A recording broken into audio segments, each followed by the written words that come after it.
Hola a todos y muy bienvenidos, como cada 8 días, a mi programa Entrevistas, donde siempre tengo un empresario, un emprendedor con un tema diferente que nos cuenta cómo podemos nosotros no solamente emprender en digital, sino que también nos traen aquellos tips para nuestra vida, para nuestros negocios y que nos ayudan a crecer como persona y como empresarios. Así que hoy estamos conectados desde León, Guanajuato, con una persona que nos va a hablar de educación, pero con un tema profundo del corazón.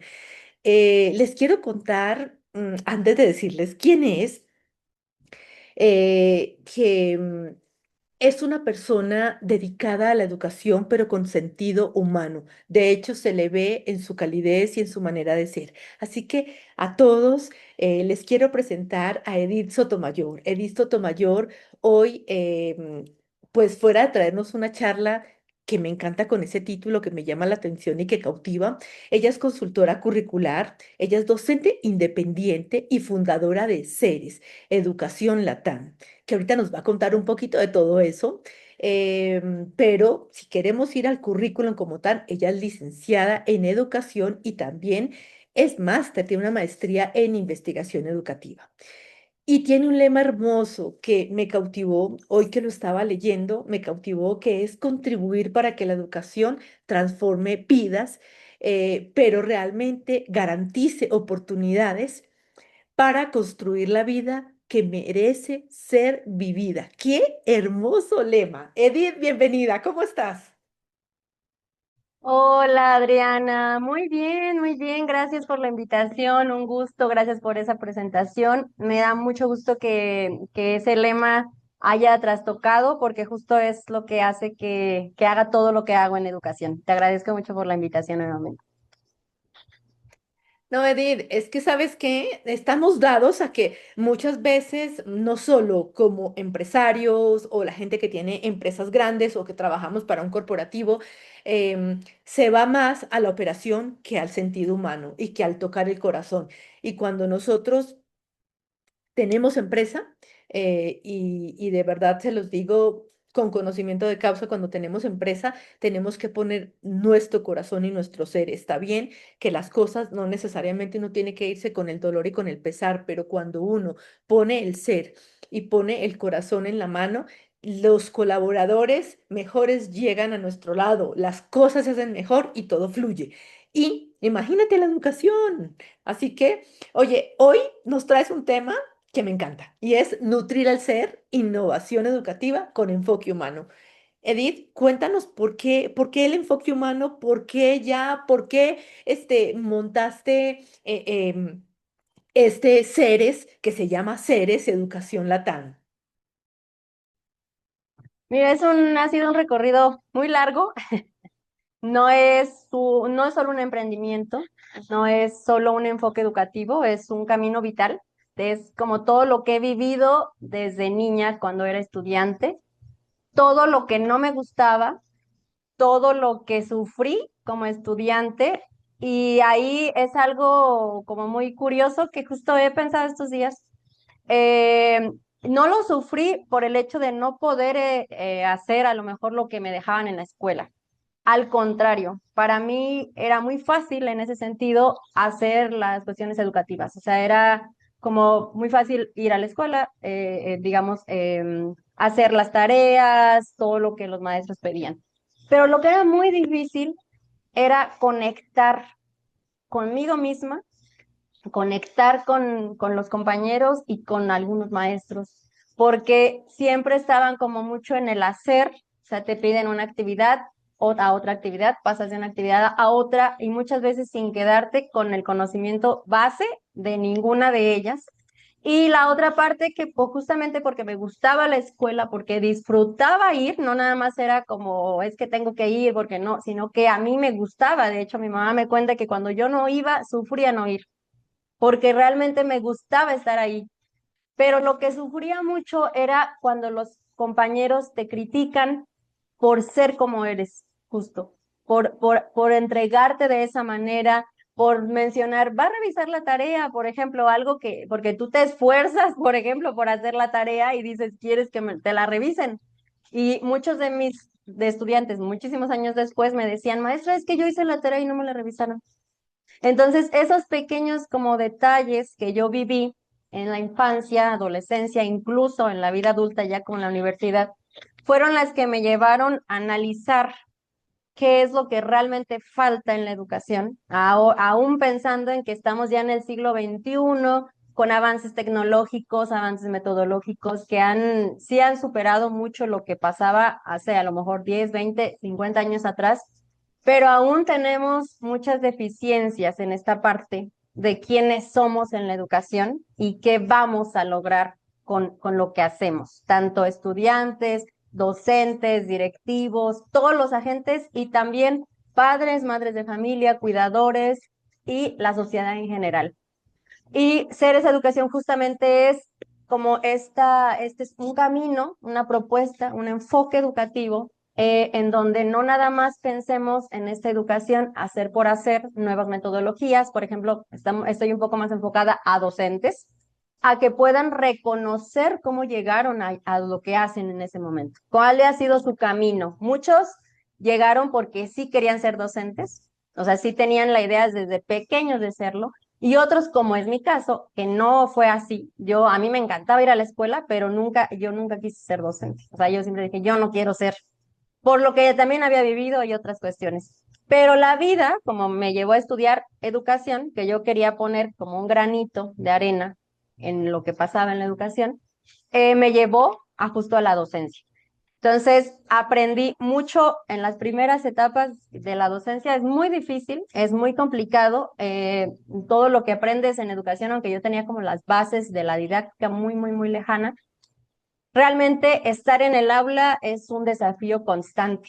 Es diario, diario aprendes, diario, luego quieres llorar, dices no es para mí, quieres alejarte de eso, pero la vida se va encargando de decir que sí es el lugar, que sí es el lugar y que sí tienes que ser como fuerte, resiliente y para poder entregar lo que eres a los estudiantes, a los papás.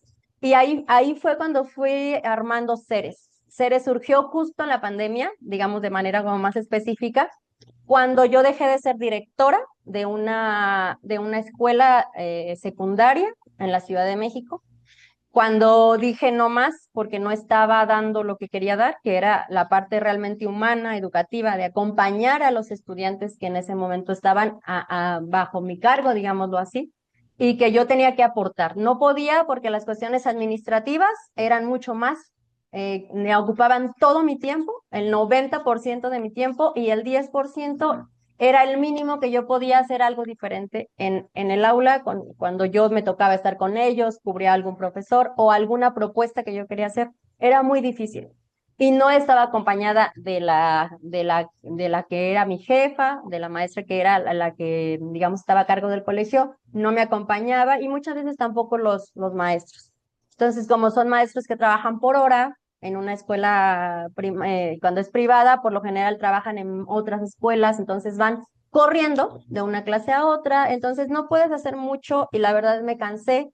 La pandemia llegó digamos que a un punto muy, muy difícil de llegar al burnout completamente, porque trabajaba de 6 de la mañana a las 10 de la noche sentada en mi computadora, revisando trabajos, reportes, tenía que estar al pendiente de qué pasaba en todos los Zooms, en el Classroom, o sea, era como no estábamos preparados para la pandemia, entonces fue un caos muy grande, pero yo me entregaba más de lo que tendría que haberlo hecho y me quedaba sin nada para mí y en ese momento no tenía a mi hijo, no estaba nada más con mi pareja, pero aún así no tenía tiempo de nada. Ahí es donde surge Ceres, de justo regresar a quiénes somos y qué es lo que realmente tenemos que hacer en educación, más allá de tareas, más allá de pasar de una acción a otra.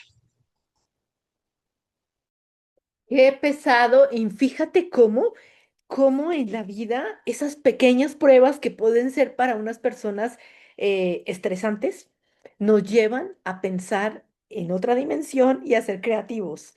Qué bonito, Edith. O sea, no qué bonito lo que viviste, pero qué bonito que eso te llevó a crear lo que hoy creaste, lo que hoy tienes y que también tú de alguna manera lo estás haciendo con tu hijo. Cuéntanos cómo, siendo madre de un hijo tan pequeño, desde ahorita le estás generando esa educación y esa cosquillita para que pues no se enfoque tanto en el hacer, sino también en el ser.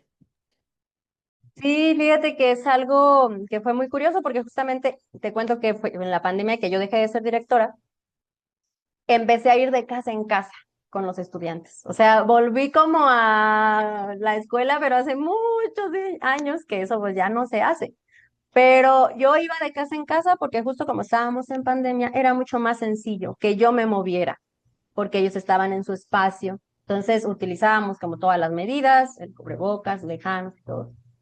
Y ahí fue cuando conocí más todavía de qué pasa en el aula, te quedas como muy poquito. O sea, ves lo mínimo, es como el iceberg, ves la punta nada más de lo que es un niño o una niña. Y en casa hay muchas situaciones que llevan a un niño y a una niña a ser como son, incluso adolescentes, incluso cuando son ya adultos.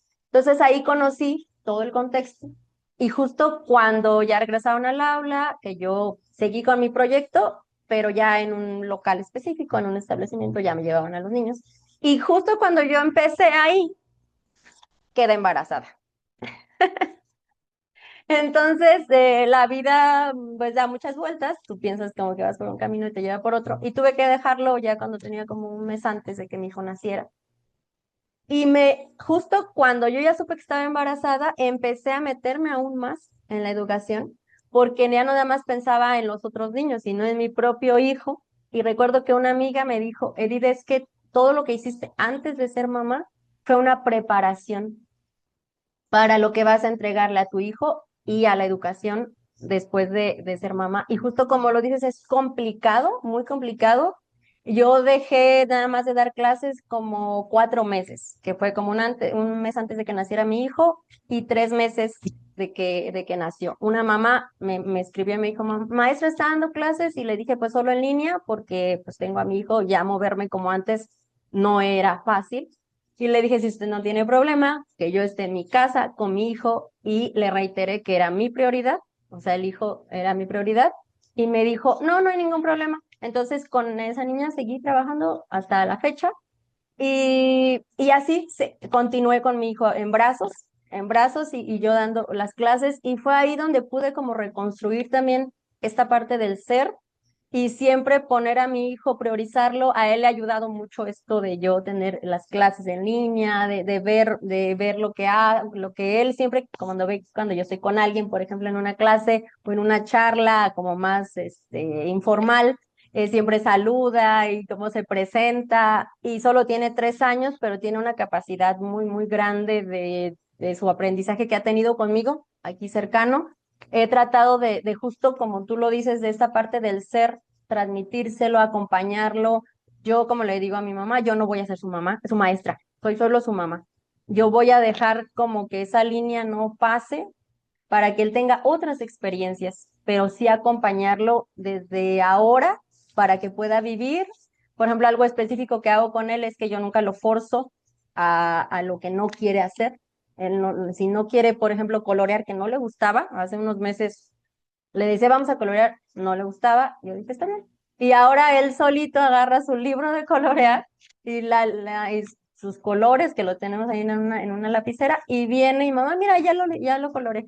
Justamente ayer le dije que ya está, ya no, casi ya no se sale, ya lo hace como muy despacio. Entonces, esto de que vaya a su ritmo, de acompañarlo, de escucharlo, de cuando me diga, no me gusta, mamá, él siempre es fácil de que se exprese y me diga, esto que dijiste no me gustó. Mamá, pídeme perdón porque si algún día, por ejemplo, lo golpeo por un accidente, mamá, pídeme perdón y me lastimas. Y eso, muy pocos de mis estudiantes lo podían hacer. No, no la mayoría de los niños saben expresar lo que sienten, lo que necesitan, y eso es lo que yo hacía con mis estudiantes, de que me expresaran cómo se sentían, qué necesitaban, y no nada más ir de una clase a otra, y no nada más ayudarles a lo que en México, que tú conoces como regularización, es algo que yo pongo entre comillas y que cuestiono mucho, porque ¿qué es regular? ¿Qué es regularizar a alguien? ¿Quién es regular? ¿Quién es normal? Nadie lo es. Pero pareciera que solo ya si alguien necesita las tablas y ya las tiene, ya ahí se acaba todo y realmente hay mucho más en lo profundo de cada persona dentro y fuera del aula. Es que lo que dices tiene tanta profundidad, Edith, porque ¿por qué los niños no se saben expresar? ¿O por qué encontramos en empresas personas que se quedan calladas ante una falta de respeto, ante una agresión, ante alguna cosa? Porque desde chiquitos no les enseñaron que hay que levantar la mano y hay que levantar la voz. Hay que alzar la voz a decir, no, no. Y por ahí un dicho que siempre lo tengo muy claro y es, el valiente va hasta donde el cobarde lo permita. No puede ser así. Y cuando tú le estás enseñando a tu hijo a decir, oye, me lastimaste, abriste la puerta y me golpeaste, si fue sin querer, pero ofréceme disculpas, ¿no? O sea, ese tipo de cosas es una educación no solo basada en valores, sino una educación en la que también es de amor propio, donde nosotros empezamos a respetarnos, a amarnos y saber que la otra persona también tiene que respetarnos. Y por eso encontramos no solo vacíos a nivel en la persona, sino en la educación.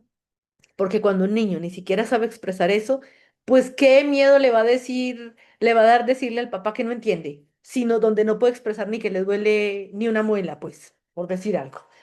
Entonces es muy complicado, Edith, y este tema que tú traes, nutrir el ser, am, definitivamente con este enfoque humano, vale la pena.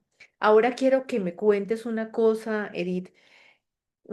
Tú a través de todo este programa que tienes con Ceres, Educación Latam, tú seguiste dictando clases, seguiste en línea, ¿qué tipo de clases das? ¿Das como una guía o cómo es? ¿O hasta qué niños, qué edades? O sea, cuéntanos un poco como de un poco de lo que ves ahí y también cuéntanos de tus servicios. Claro que sí, Adriana. Me gustaría, antes de contarte de eso, justo retomar lo que dices de qué pasa en empresas, qué pasa en el mercado laboral en general.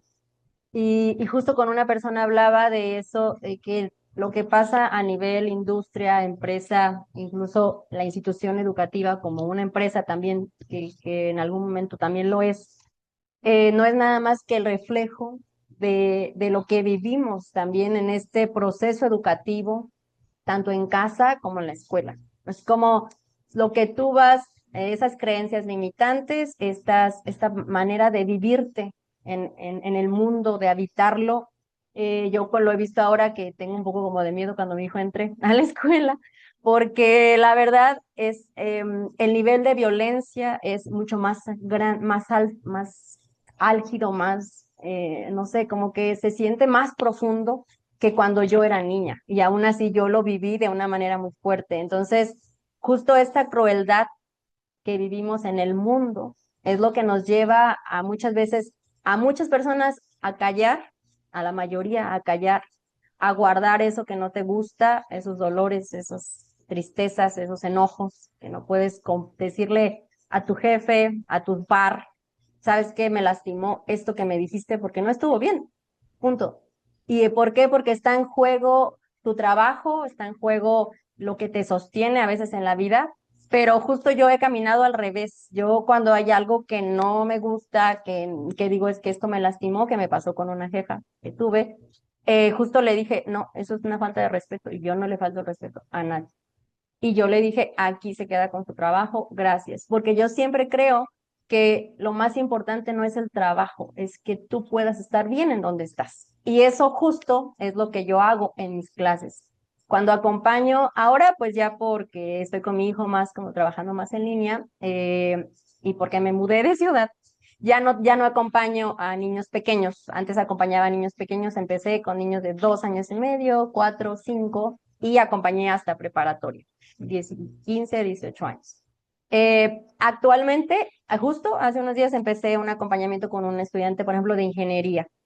Y lo que yo hago, no importando pues, la materia, no importa la materia que sea, siempre empiezo con cuáles son sus dolores, por ejemplo, qué es lo que le pesa más en esa materia, o sea, por qué no puede avanzar, qué es, a lo mejor le da miedo hablar en público, por decirte algo. Entonces, es que yo quiero participar, pero es que me quedo en blanco y me da mucho miedo y me bloqueo. Entonces, empiezo como a ir un poco como a su camino educativo, pero obviamente que a la vez también es tu camino vital, encontrar eso que está muy, muy dentro y para que lo hagan visible. Es difícil a veces que lo hagan, pero trato de hacerlo. Y ahí empiezo a hacer las actividades, sí, desde lo más técnico, desde lo que necesitan, pero siempre tratando como de que ellos me digan qué es lo que necesitan. Y lo mismo hago con los docentes, con los y las docentes, que ahí acompaño a talleres, cursos, a instituciones educativas que me invitan a dar algún taller, algún curso, algún módulo específico de algún curso, por ejemplo.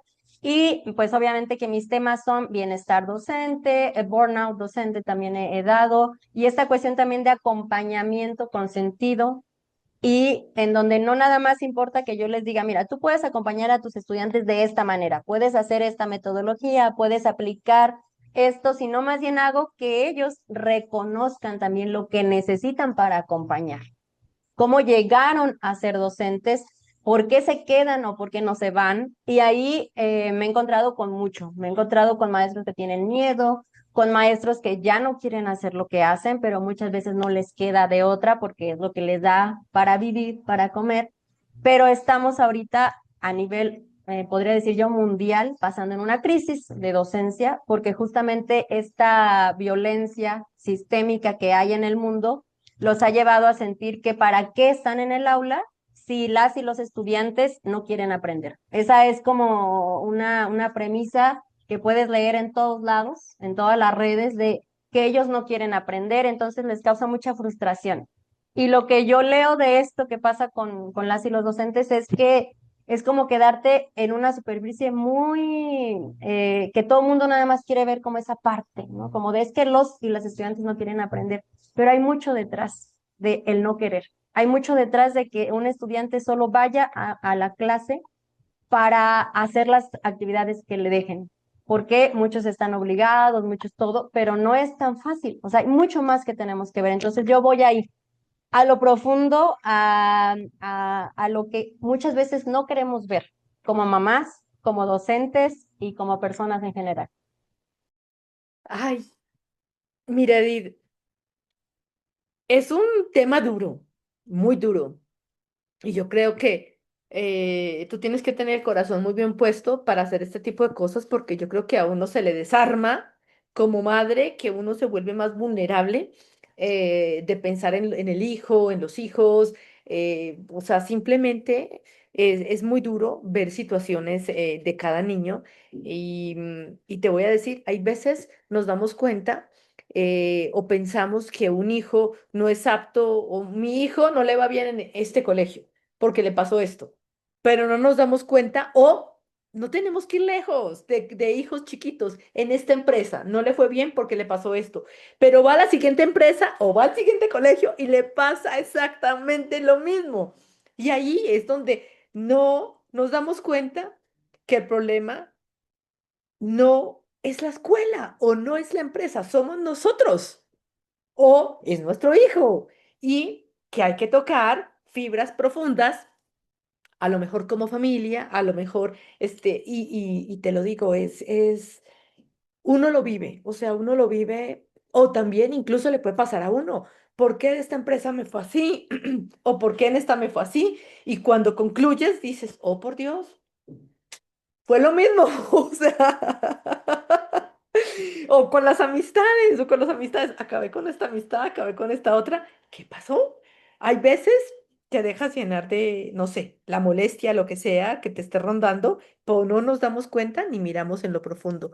Entonces, yo creo que te debes encontrar con unas realidades y con unas cosas que también hay que saberlas tocar porque debe ser muy duro ese trabajo que tú haces, Edith, y te felicito porque de esa manera estás haciendo consciente a cada persona y a cada familia con un no te voy a decir problema, pero sí con un reto que tienen que atacar, ¿no?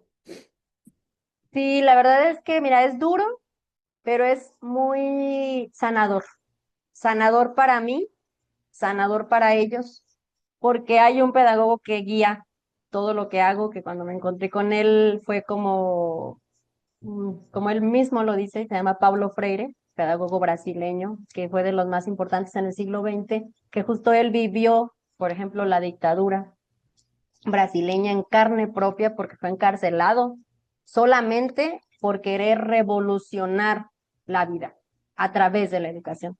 Entonces, él con lo que hizo es hacer una pedagogía, una manera de ver la educación que nos permita liberarnos, que nos permita liberarnos de quiénes somos, de esas cadenas internas, obviamente también externas, y de todo lo que luego nos impide movernos. Entonces, él habla, por ejemplo, de que la educación es un proceso de humanización. Y y humanizarte no es solamente que muchas veces en educación se habla, lo ves en todos lados, de enfoque humano, pero está tan hablado del enfoque humano que pareciera que todo es lo mismo. Pareciera que solo porque le pones el humano ya es humano, aunque no es así. O que, por ejemplo, educación integral, toda es educación integral, cuando realmente muchas veces solo se hace porque se tiene que hacer, se tiene que poner como una etiqueta, pero realmente no es así. Y él habla de que la humanización es que podamos ser cada vez más humanos. Y el ser cada vez más humano es justamente reconocer que cuando te va mal, no es solo porque te vaya mal, es que hay mucho más, que hay que ver cómo llegaste a esa empresa, cómo llegas a esa clase, por qué hay cosas que te resistes, por qué hay cosas que no puedes decir, por qué solamente tienes una manera de comunicarte a veces que es a través de la violencia o de ser cruel con el otro o de faltar el respeto, porque hay estudiantes que se burlan y hay también compañeros de una empresa que se burlan. Entonces es lo mismo, un proceso como muy semejante de lo que pasa en la empresa a lo que pasa en el aula. Es muy parecido. Y luego también la posición que tienes como docente da mucho. La posición que tú ocupes como docente hace que el ambiente pueda ser amoroso o que pueda ser completamente violento. Y es desde que un maestro llega, por ejemplo, más pasa en licenciatura, que es a los docentes que acompaño más, que dicen, pues el 10 es para mí, el 9 a lo mejor te lo doy y el 8 ya es vanidad y no sé. O que dicen, por ejemplo, que me pasó a mí, que dicen, por ejemplo, tú nunca vas a ser investigadora, aunque estábamos estudiando para hacerlo. Y se supone que son quienes te acompañan, quienes tienen que ayudarte a avanzar. Entonces, hay muchos docentes que lo hacen en primaria, en secundaria, en preparatoria, en universidad, porque son sus propios vacíos, sus propios desafíos. Y cuando pones el ego por delante en la docencia, perdiste todo. Y pierdes la capacidad de vincularte con el otro, la otra, con los estudiantes, con los pares, con los directivos. Entonces, cuando estás en el aula, o en mi caso, frente a la pantalla acompañando a un estudiante, primero tienes que pensar en que eres un ser humano en una relación con otro ser humano. Y eso es como la base que debería tener la educación y que muchas veces se pierde por todos estos haceres, por toda esta inercia, por todo lo que la educación se ha vuelto en esta parte más administrativa y mucho menos educativa en la profundidad. Y para cerrarlo, poco profesional, porque es que eso no es profesional ni es tener el corazón bien puesto para uno ejercer la labor que sea.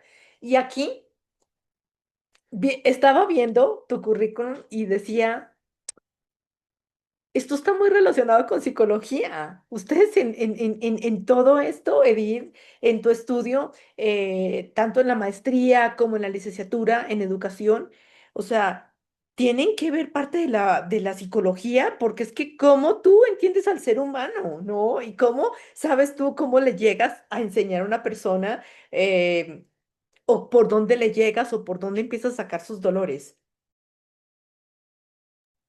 Fíjate que es muy curioso, pero al menos, bueno, yo no estudié para docencia, no, conozco un poco los currículums porque también por la parte curricular que he trabajado por ejemplo, las normales en México, para quienes son de otro país, es quienes forman a los formadores o a los educadores. Aquí en México, por ejemplo, sí hay un poco más de esta parte psicológica, desde mi parecer todavía falta mucho. Yo sí aprendí un poco de la psicología del desarrollo, o sea, de qué pasa con un niño de tal edad que va avanzando, y hay muchos pedagogos que son del área de la psicología, o sea, que han digamos, transitado entre las dos áreas, y la educación pues se nutre de todas las áreas, no nada más de psicología, también de sociología. Es como que el estudio de la educación es muy amplio, entonces tienes que tomar de todo lo que te ayude para acompañar. Y yo no he estudiado psicología a profundidad, ni mucho menos. Conozco obviamente las escuelas, por ejemplo, el psicoanálisis también nosotros lo llegamos a analizar, que es una posición muy, muy compleja, porque ahí sí te vas como que a lo profundo de lo que muchas veces el que está enfrente de ti ni siquiera se da una idea de que lo está haciendo, ¿no? Entonces, por ejemplo, Paulo Freire también, hay una parte que yo siempre retomo de él, porque más allá de la parte de pedagogía que él nos acompañaba, siempre buscaba la coherencia humana. Entonces, él, por ejemplo, decía, yo no quiero ser un mito. Y esa parte es muy, muy relacionada con lo que pasa luego en la docencia, o cuando estás en una empresa, o cuando eres líder. El hecho de querer ser visto por querer ser visto, o sea, porque tú quieres ser el centro de atención. Y él siempre, siempre decía, yo no quiero tener algo que me aleje de quien me escucha, yo quiero estar cerca. Entonces no le gustaba estar en podium, no le gustaba estar lejos, él quería estar cerca. Y ahí muchas veces es difícil, porque cuando te acercas, eres más vulnerable. Cuando quieres escuchar al otro, eres aún más, tienes la posibilidad de que te critiquen, de que digan, ¿y tú por qué haces lo que haces? Y no todos estamos preparados para hablar desde quienes somos. La mayoría hablamos desde lo que hacemos y desde lo que somos expertos.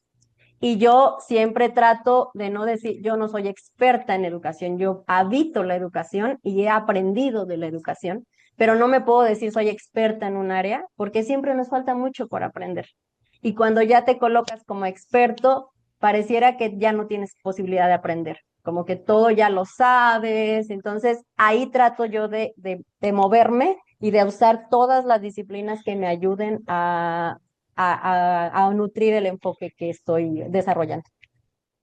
Sí, estoy totalmente de acuerdo contigo. Siempre tenemos mucho que aprender en el camino, independiente de que llevemos ejecutando ciertas labores, ciertas tareas o ciertas cosas. Imagínate, si como madre tenemos que aprender, como ser humano tenemos que aprender, ahora imagínate lo que tenemos que aprender en las profesiones.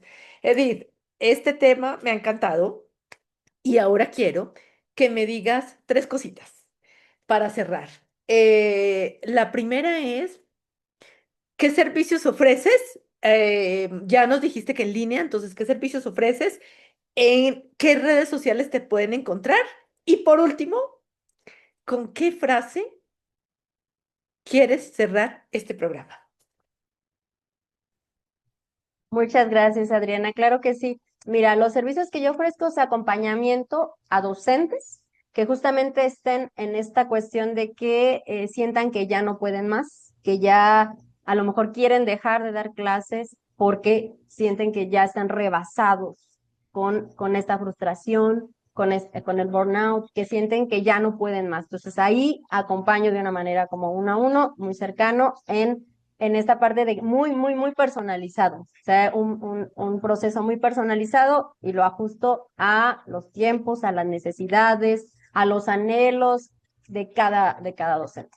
Y ya de manera más general, cursos, talleres, charlas sobre justamente este enfoque de la educación humana, enfocado también un poco a que los docentes puedan reconocerse, a que puedan no solo pensar en aplicar una nueva metodología, no solo, por ejemplo, ahora con la inteligencia artificial, no solo incluir la inteligencia artificial en sus clases, sino que puedan reconocer realmente qué necesitan para avanzar, qué necesitan para avanzar hacia ellos, como que puedan como fortalecerse en la parte de como profesionales, pero también como personas puedan reconocer qué necesitan para caminar hacia el bienestar y dejar un poco el malestar. Y la parte de mis redes, pues en la que estoy más, un poco más como activa, es LinkedIn, que estoy igual así, Edith Sotomayor Flores, ahí me pueden encontrar. Y un poco también en Instagram, ahí son como Edith Sotomayor F. Y también tengo un canal de YouTube, por quien quiera, ahí y tengo un podcast que empezó hace poco también, que se llama Voces que Forman. Ahí lo pueden encontrar, justamente educadores, formadores, emprendedores, que justo rescatamos su voz para poder aportar a nivel educativo y social. Y ahí está Seres Educativo, Ser Educación Latam en YouTube. Y son las que uso un poco más. También en Facebook me pueden encontrar igual como Edith Sotomayor Flores, pero esas tres son las que uso un poco más, de manera más activa. Yo aquí tomando nota. Este, Edith, listo, perfecto. Ahora, para cerrar, ¿con qué frase nos quieres dejar? Para dejar pensando, Edith, que sea, no sé si tu mantra, o aquella frase que te acompañe con el tema de la educación, porque pues basado en este objetivo que tú tienes, que leí al inicio y que es precioso, me imagino que esa frase debe ser cautivadora.